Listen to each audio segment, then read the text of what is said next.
I'd like to share with you how I feel that e-collars can save a dog's life.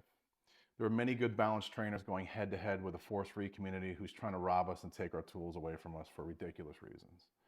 But what nobody on either side of the fence is talking about is auditory exclusion, which simply means when a human or a dog is in a hyper state of vigilance or stress, we don't need our ears to survive.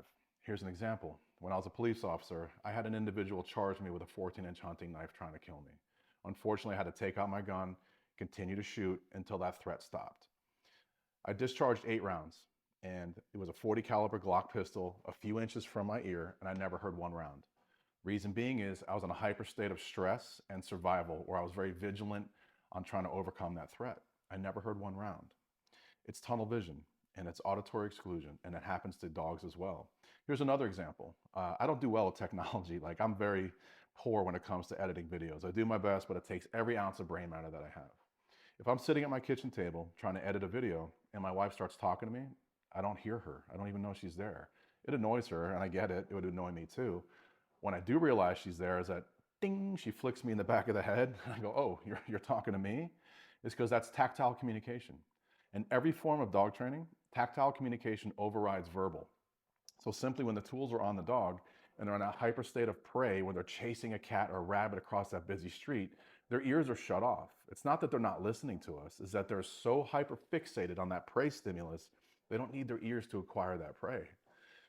So at the speed of sound, with great distances, with all these tools, we can reach out and communicate with the dogs at the speed of sound, at very great distances, to save the dog's life.